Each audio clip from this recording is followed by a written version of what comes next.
예수님께서 십자가의 고난 그리고 죽음이라고 하는 그 과정을 겪었을 때에 그리고 십자가의 처형이 선언되었다라고 하는 것은 개인의 일들, 사적인 일이 아니라 당시로서는 가장 공적인 일이었다라고 하는 것을 우리가 말씀을 통해서 확인할 수 있다라고 제가 가르쳐 드렸습니다. 사적 감정에 의해서 돌아가신 것이 아니고 권력이, 우리로 말하면 의회 또는 정부, 당시에는 정부라긴 그렇겠네요. 왕, 심지어 지도자들, 여론들이라고 하는 힘들이 작동해서 예수님을 십자가에 못 박기로 결의하고 또 결행을 하고 했더라고 하는 공적인 사건이었습니다. 예수님의 십자가 사건은 그 공적 일이 진행되어지는 가운데에서 어느 누구도 그것이 잘못됐습니다 라고 항변하거나 반론을 제기하거나 저항한다라고 하는 것은 거의 불가능한 일이었습니다.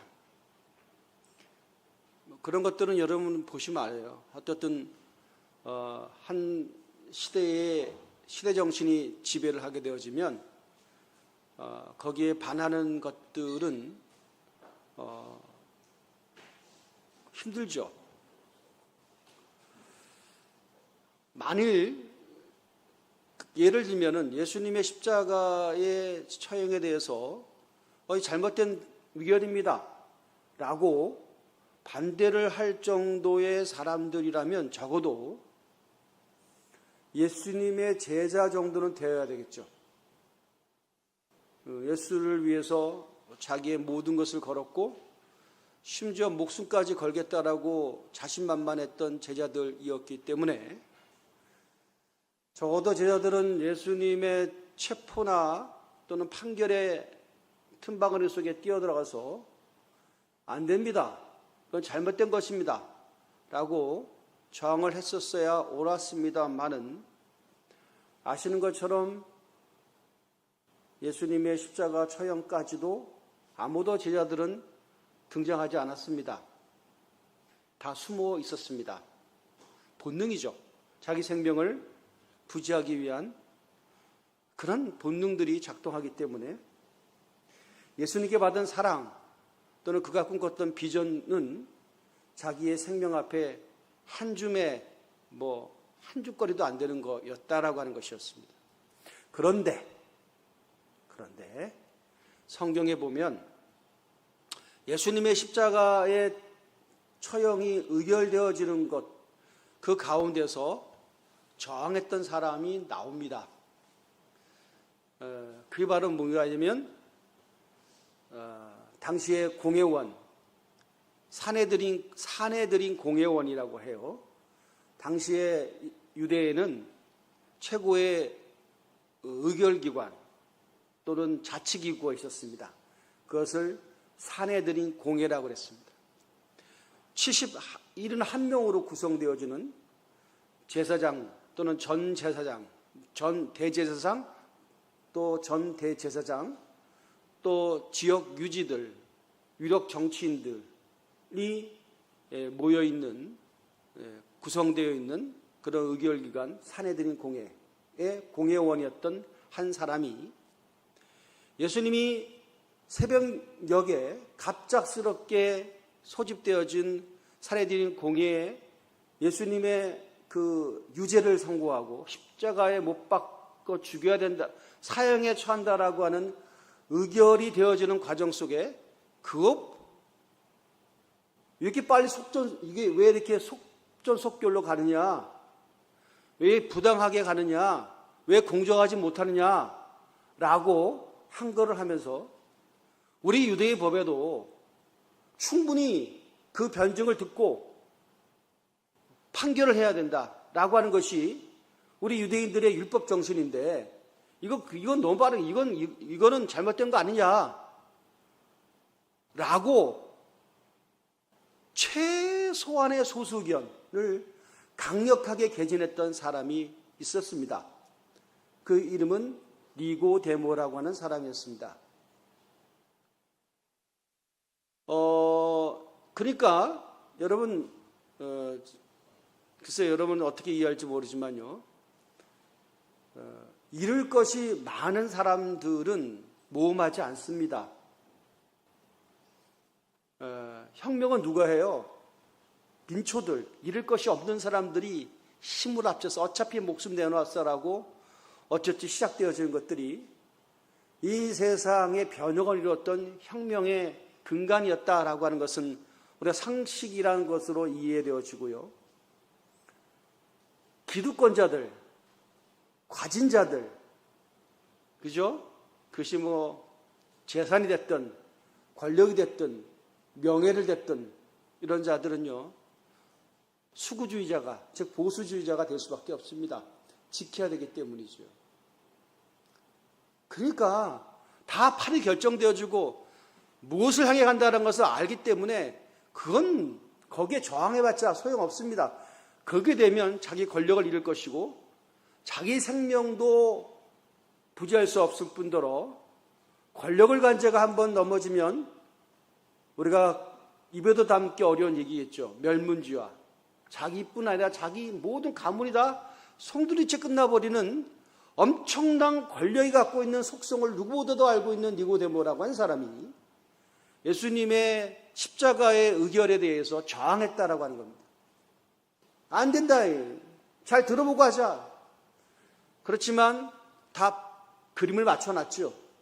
결론을 정해놓고 한 그 공회의 결의를 그 혼자 힘으로는 저항할 수 없었고, 또 며칠 있다가 곧 몇 시간 후에 예수님께서 십자가에 못 박히시고 그 안식일 전날 급격하게 시신을 처리할 때 그 시신을 수거에다가 예수님의 무덤에, 아리마대 요셉이라고 하는 사람의 무덤에 예수님의 시신을 잘 안치하도록 급격하지만 빠른 장래에 주도적으로 움직였던 사람이 또한 니고데모였습니다.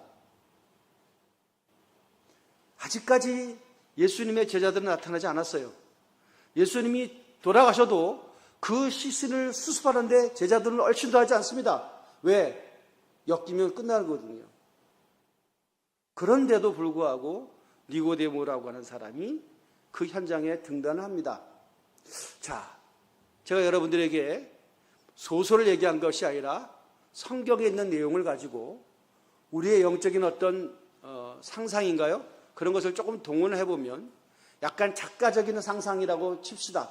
동원해보면 이 사람이 어떻게 해서 예수님 제자들조차도 다 도망가 버리는 그 치열한 목숨을 건 권력 투쟁의 현장에 정치적인 헤게모니라고 이해되어질 수 있습니다.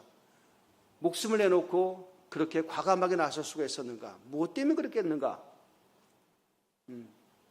손해볼 것이 많은데 목숨을 내놓았군. 무엇 때문에 그랬을까는 생각을 하게 되는 것이죠. 왜 그랬을까? 그것이 바로 오늘 본문에 등장하는 요한복음 3장의 내용 때문에 그랬습니다.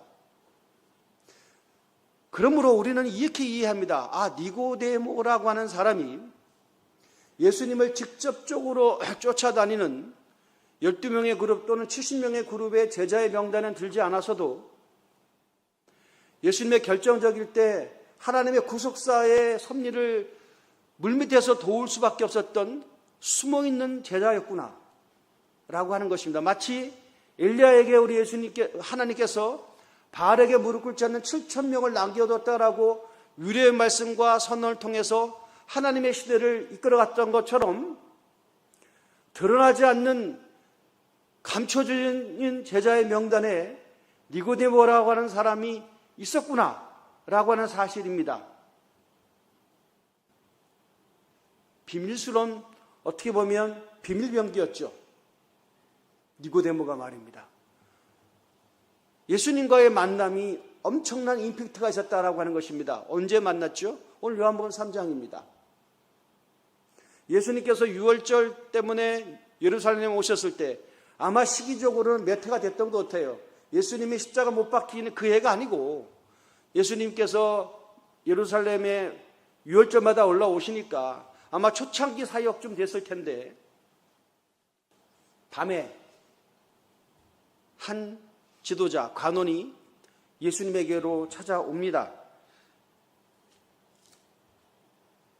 오늘 본문에는 오늘 시간 관계상 읽지 않았습니다만은 한번 찾아볼까요? 3장 1절, 2절을 한번 띄워주시면, 자, 그런데 바리새인 중에 니고데모라는 사람이 있으니 유대인의 지도자라. 유대인의 지도자란 얘기는 관원이란 사내들인 공회원이란 뜻이에요. 지도자란 뜻은. 그리고 2절에 그가 밤에 예수께 와서 이르되 우리가 당신은 하나님께로부터 오신 선생인 줄을 아나이다. 하나님이 함께하지 아니하시면 당신이 행하시는 이 표적을 아무도 할 수 없음이니이다. 자, 그가 밤에 예수께 왔다. 그렇죠? 그 당시까지만 해도, 이 당시까지만 해도 밤에 올 수밖에 없었죠. 남의 이목을 피면서. 위세 있는 자가, 정치인이, 명예 있는 자가, 그죠?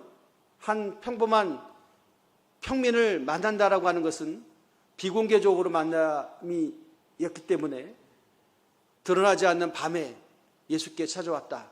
뭔가 풀리지 않는 인생의 좀 철학적인 용어입니다만 형이상학적인 고민이 있었던 것 같아요. 형이상학적인 고민. 그 내면의 고민. 뭐 종교적 고민이라고 해도 좋습니다. 한 번 더 나가면 영적 고민이라고 해도 좋겠죠. 이런 고민들이 있었다라고 하는 겁니다. 이 기득권자가, 세상을 쥐락펴락하는 권력을 가진 자가, 이대로의 세상을 그대로 가야지 자기의 권력이 유지되어지는 극도의 보수주의자가, 수구주의자가, 이 땅의 권력을 차지해야지, 세상에 자기가 갖고 있는 권력을 유지해야지 그가 꿈꾸는 어떤 정의로운 세상이라고 생각했던 일반적으로 정치인이 갖고 있는 보편적 의식 속에 있는 정치인이었던 그가 예수님을 찾아왔습니다. 근데 예수님께서는 그의 찾아온 고민의 내용을 알고 계셨죠. 그래서 쭉 대화가 시작되어집니다. 쭉 대화가 시간 관계상 다 읽지는 못하겠습니다만은 예수님께서 던졌던 화두는 바로 거듭남이었습니다. 네가 다시 태어나야 된다. 하나님 나라를 그럼 네가 볼 수가 있다. 라고 말씀을 하신 겁니다. 하나님의 나라를 얘기하셨습니다. 예수님은. 이 땅의 나라가 아니라 대제사장이 있고 헤로드 왕이 있고 본디오 빌라도가 있는 로마의 권력, 헤롯이 다스리는 유대인의 권력, 그리고 대제사장이 다스리는 종교적인 권력, 그리고 사내들인 공회원 네가 갖고 있는 어떤 그 입법의 권력, 그런 걸 통해서 이 나라가 구현되어지고 세상 나라가 움직여지는 그 중심에 섰던 니고데모에게 우리 예수님께서는 그런 우리가 실제로 경험하고 있는 이 나라보다 정말 우리가 꿈꾸는 그 당시 잘 얘기도 꺼내기도 참 어려웠던 이 얘기, 하나님의 나라에 대해서 얘기하신 겁니다. 하나님의 나라. 이 땅의 것도 잘 모르겠는데 저 하나님 나라 얘기하면 너무나 어설프고 힘들잖아요. 그런데도 예수님께서는 그 고집을, 그 중심을 잃지 않으시고 계속 얘기하신 것입니다. 하나님의 나라. 하나님의 나라를 근데 볼 수 있어야 된다. 그 하나님의 나라가 안 보이죠. 하나님 나라가 볼 수 있다면 우리 이렇게 살면 안 되잖아요. 하나님 나라가 안 보이기 때문에 우리가 우리대로 우리의 느낌과 우리의 감정과 우리의 주관과 우리의 어떤 속성과 우리의 어떤 그 루틴대로 살아가는 겁니다. 죄의 루틴대로. 하나님 나라가 보인다면 이렇게 안 살죠. 안 보이니까. 누가 봤다 그러면 물어보면 저것도 아닌 것 같아. 저 사람 봤다 그러면 봤는데 왜 저렇게 살아? 다 신나한 게 많으니까. 근데 예수님은 한 번도 하나님의 나라를 타협하신 적이 없어요. 하나님의 나라는 볼 수 있다. 누가 볼 수 있어요? 공부를 많이 하고 권력을 얻고 여론을 끌어갈 수 있으면 남들이 발견하지 못했던 어떤 새로운 어떤 인식체계를 이해하면 하나님 나라를 볼 수 있다라고 말씀하신 것이 아닙니다. 뭐하면? 다시 태어나면, 거듭나면 하나님 나라를 볼 수 있다라고 예수님께서 말씀을 하신 것입니다. 3절의 말씀 보실까요? 예수께서 대답하여 이르시되 진실로 진실로 내게 이르노니 사람이 거듭나지 아니하면 하나님의 나라를 볼 수 없느니라. 거듭난다라고 하는 건 또 태어난다는 얘기죠.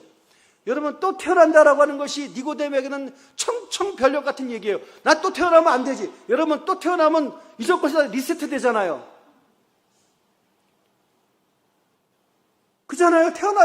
이런 얘기를 하면 안 돼. 계속 유지해야지 하나님 나라를 볼 수 있다. 이 세계가 계속 유지돼야지 하나님 나라를 볼 수 있다. 이래야지 기득권자가 좋아하지. 근데 또 태어나라는 얘기는 뭐예요? 또 태어나면 한번 죽어야 된다는 얘기잖아. 그러니까 이거는 그 당시에 보이는 것이 전부인 세계관을 갖고 있는 사람들에게는 이거는 정말 양보할 수 없는 또는 이해할 수 없는 받아들일 수 없는 그런 언급이셨다라고 하는 겁니다. 그래서 니고데모가 얘기하는 거예요. 4절의 말씀 보시면 니고데모에 이르되 사람이 늙으면 어떻게 날 수 있사옵나이까? 두 번째 모태에 들어갔다 날 수 있습니까? 그렇죠. 이거는 아무리 많이 배운 식자라 할지라도 지식인이라 할지라도 이해할 수 없었죠. 늙었는데 어떻게 다시 태어날 수 있습니까? 어떻게 어머니 뱃속에 들어갔다가 다시 나올 수 있습니까? 라고 하는 얘기입니다. 그러니까 예수님께서 뭐예요? 잘 아시는 말씀 5절에 5절 한번 다시 띄우시군요. 5절 예수께서 대답하여 이르시되 5절 진실로 진실로 내게 이른다. 사람이 물과 성령으로 나지 아니하면 하나님의 나라에 들어갈 수 없다. 물과 성령으로 나지 아니하면 하나님 나라. 이 물과 성령이라는 얘기가 많기 때문에 제가 다 일일이 설명할 수는 없어요. 하지만 우리가 좀 핵심적으로 볼 게 뭐냐면 하나님 나라에 들어갈 수 있다라고 하는 것은 바로 뭐냐면 다시 태어나야 되는데 다시 태어나기 위해서는 물과 성령으로 난다. 자, 물은 뭐고 성령은 뭐다라고 하는 것을 또 기능적으로 설명하기가 버겁습니다만 여하튼 간에 하나님 나라 들어가려면 다시 태어나야 돼. 그런데 여기서 핵심적인 단어는 바로 성령이에요. 성령으로 우리가 다시 태어나야 된다. 이런 얘기를 한 거예요. 니고데모의 세계관 속에는 이해할 수 없는 말씀이셨습니다. 성령이 뭔지도 모르고 물이 뭔지도 모르는 그죠? 몰라요. 근데 이 모르는 얘기를 주님께서 말씀하실 때 예수님의 방점은 어디 있는 거예요? 어디 있는 거예요? 하나님의 나라에 있었어요. 하나님 나라를 이해하려면 어떻게 우리가 하나님 나라를 이해해요? 그거는요, 육으로는 이해할 수 없다라고 하는 거예요. 눈으로는 볼 수 없는 거고요. 손으로 만질 수 없는 거예요.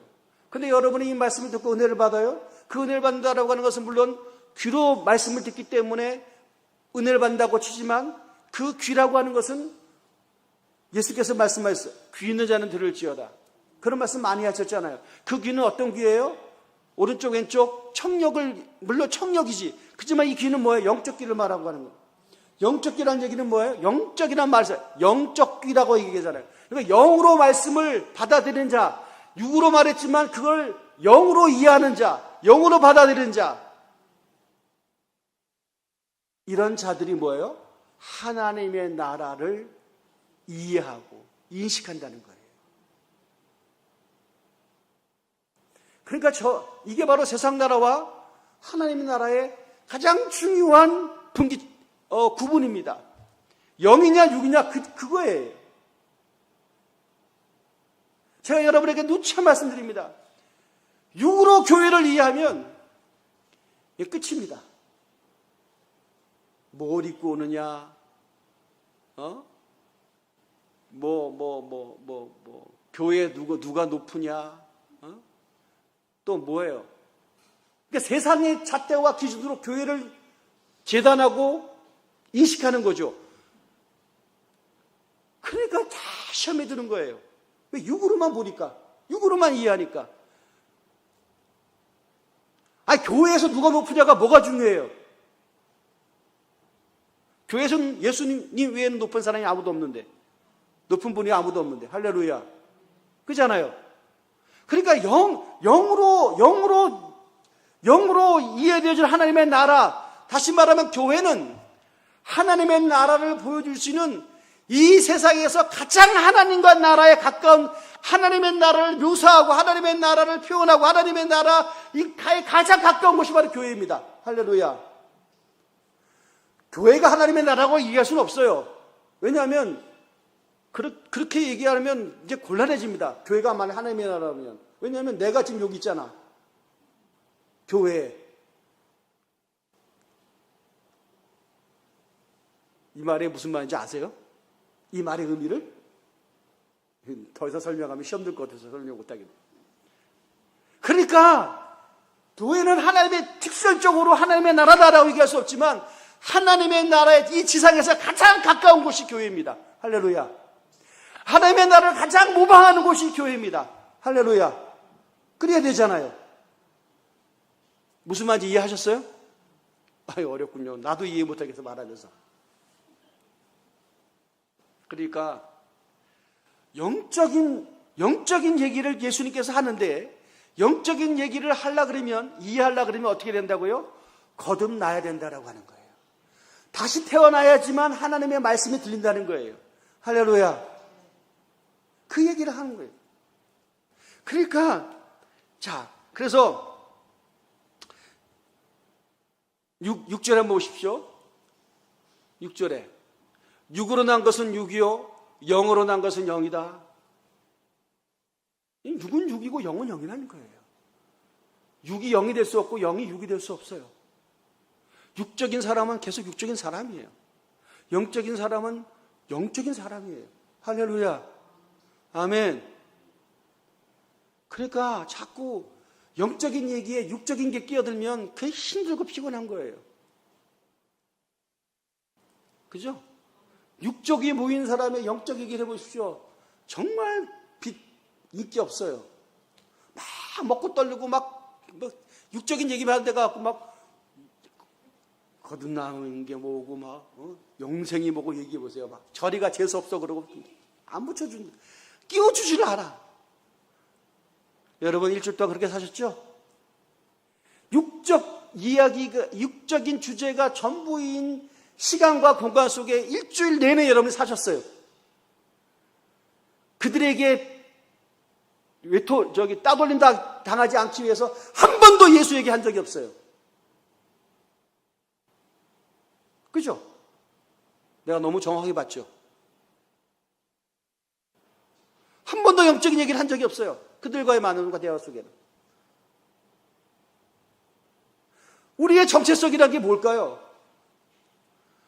우리의 정체성이 뭐? 이 고민을 좀 하는 거예요. 자, 다시 한번 결론 말씀드리겠습니다.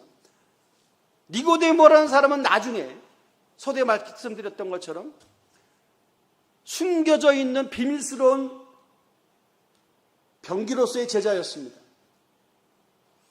그렇기 때문에 예수님의 구속사 십자가의 처형의 과정 속에 당당히 등장해서 당당히 자기의 정체성과 의견을 밝히면서 그리스도의 그 예수님을 죽이기로 결의한 그 결의의 부당성에 대해서 얘기했고, 나가 예수님의 시신을 수수하는데 가장 적극적으로 나섰던 사람이었습니다. 뭐 때문에 그랬을까요? 그렇죠. 오늘 이 요한복음 3장에 기록되어 있는 이 내용 때문에 그의 세계관이 바뀌었고, 그의 인생의 중심이 바뀌었고, 무엇 때문에 살아가는지 인생의 초점이 바뀌었기 때문에 그런 변화가 일어났다라고 우리가 정말 양보할 수 없을 만큼 동의한다면 이게 굉장히 중요한 말씀이다, 오늘. 그게 뭘까? 자, 그래서 아직까지 몰아듣는 예수님은 계속 니고데모에게 하나님의 말씀을 얘기합니다. 그리고 당신이 누구신가에 대해서 계속해서 시간을 가지면서 니고데모에게 말씀을 전해 주십니다.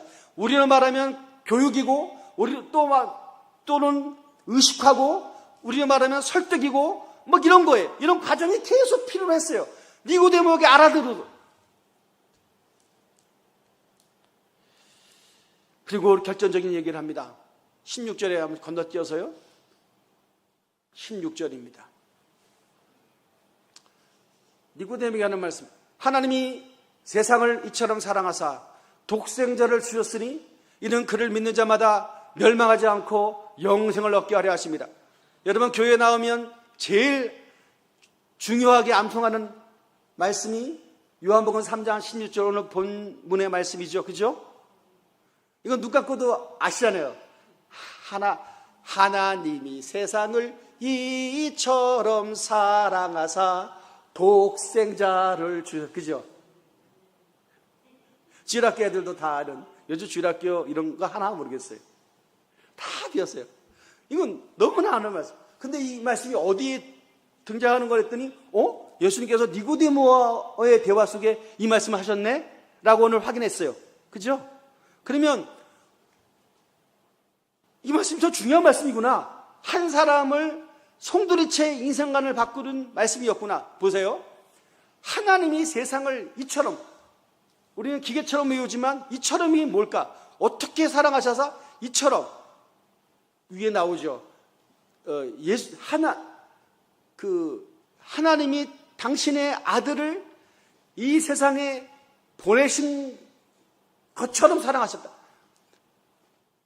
독생자는 왜 아들을 말하죠? 독생자를 주셨다.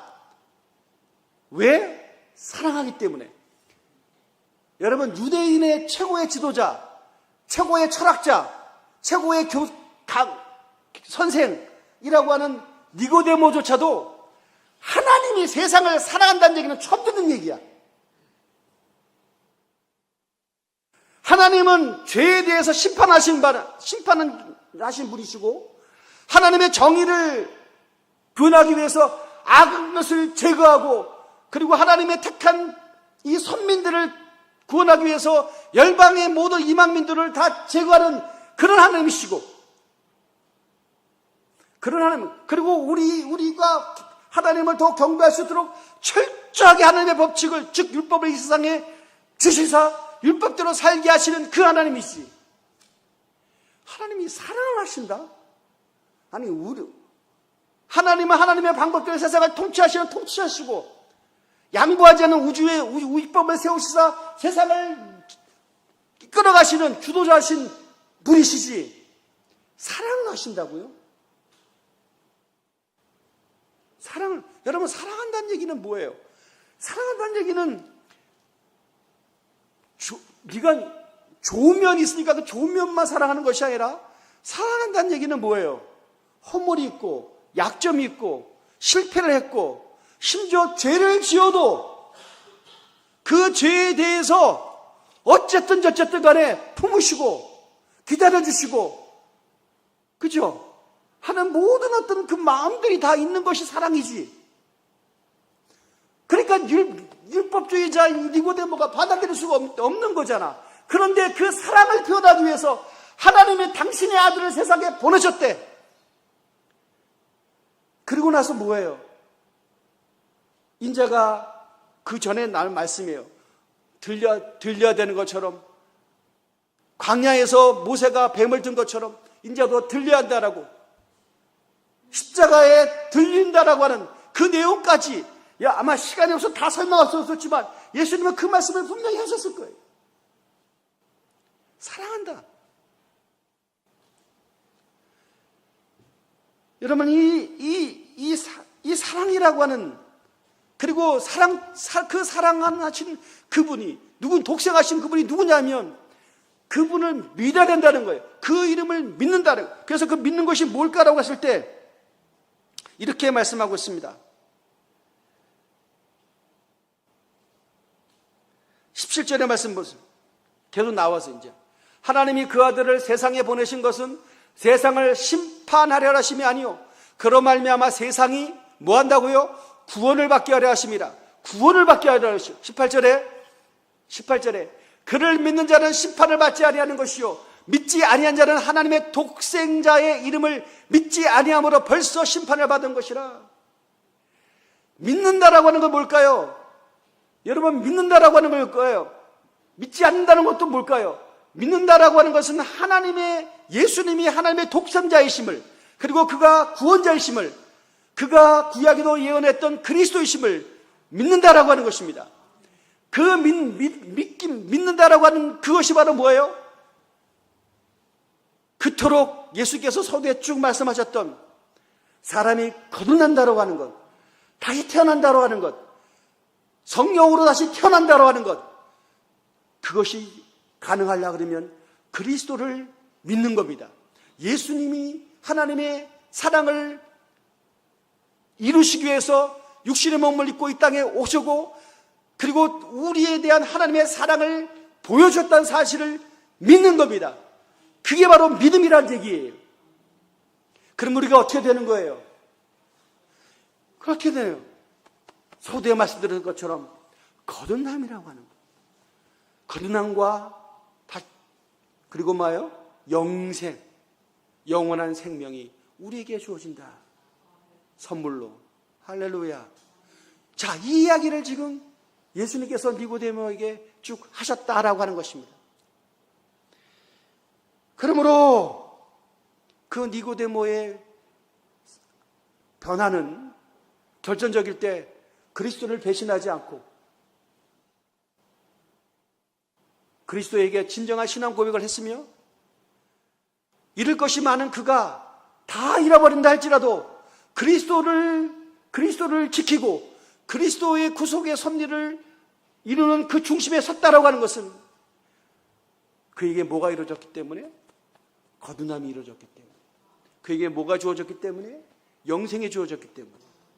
그에게는 하나님의 나라가 예수께서 말씀하셨던 것처럼 보여주고 확인되어주고 그 하나님의 나라가 그에게 임했기 때문에. 할렐루야. 세상의 권력이 더 이상 두렵지가 않고, 당시의 최고의 권력과 니고데모의 서슴포런 결정에 대해서 두려워하지 않았으며, 당시에 예수를 죽여야 된다라고 들었던 그 여론에 대해서 눈 하나 깜짝하지 않고 의롭게 거룩한 저항을 할 수 있었던 것은 그에게 하나님 나라가 이루어졌기 때문입니다. 할렐루야. 이게 바로 믿음이에요. 그러니까 여러분, 오늘 이 말씀 들어도 그냥 오늘 또 한번 소리쳤구나, 할렐루야, 잠 한번 깨워주셔서 감사합니다, 이 정도 될 수 있어요. 또 설교가 끝나고 또 몇 시간이 지나면 목사님 설교 은혜 많이 받았습니다 하면서, 근데 오늘 설교가 뭐였더라, 또 그렇게 할 수 있어요. 뭐 한두 번이가 그럴 수 있어요. 그렇다 할지라도 오늘 이 시간만이라도 나와 주님의 관계가 무엇인가, 적어도 니고데모의 관계 수준으로 내가 예수 그리스도를 믿고 있는가, 어떤 불이익이라도 내가 손해가 예상된다 할지라도 그리스도를 고백하는 이 신앙만큼은 포기하지 않겠다라고 하는 결연한 의지가 내 마음속에 지금도 작동하고 있는가를 한번 생각해 보시기를 주님으로 축원드립니다. 이게 중요한 부분이에요. 많은 사람들이 그깟 신앙 너 당신만 집사냐고, 나도 집사냐고, 그런 얘기들이 많잖아요, 세상 가운데.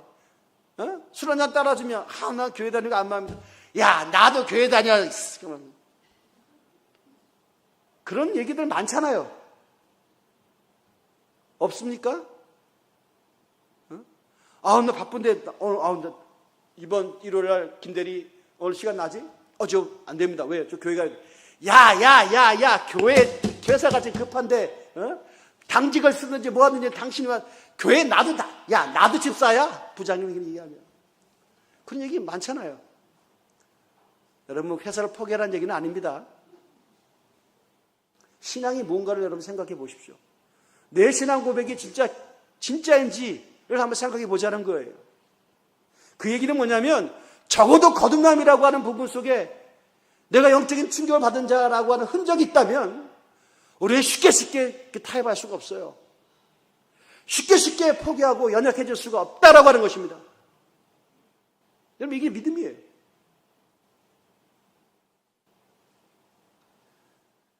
그 믿음 좀 연약해지면 구원받지 못하나요?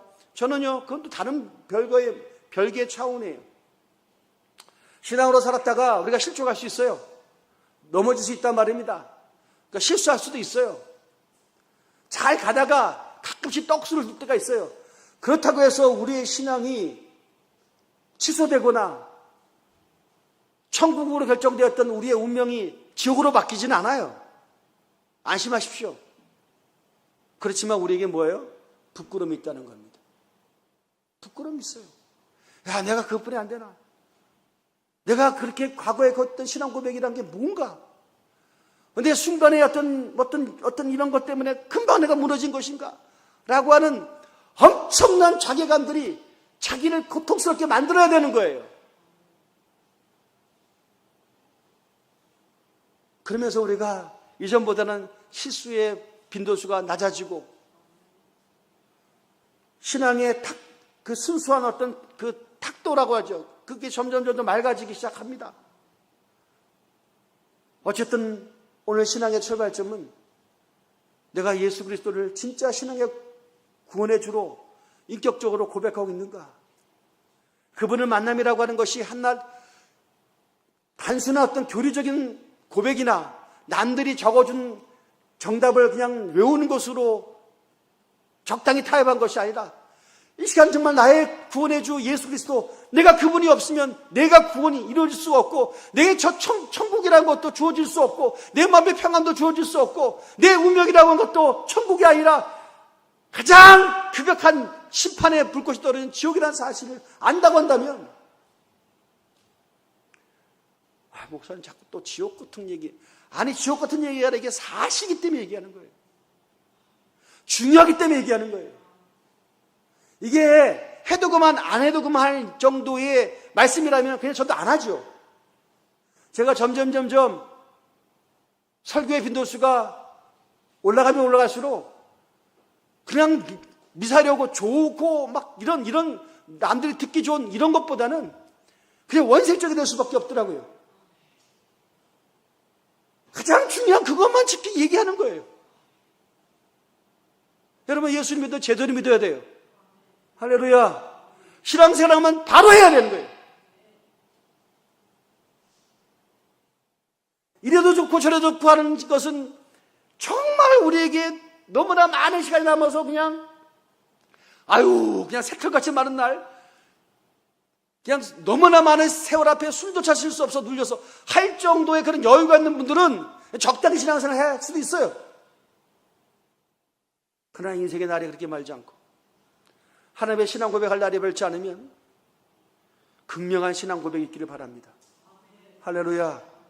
극명한 신앙 고백, 타협하지 않는, 이거다 끝까지 잡고 파수할 수 있는 신앙의 거룩한 몸부림, 신앙의 영적인 온고집이 있어서 이 세상에 대해서 정말 우리가 자유하고 기쁠 수 있는 예수 그리스도의 진정한 제자가 되시기를 예수 그리스도로 축원을 드립니다. 우리 기도를 하는데, 주님,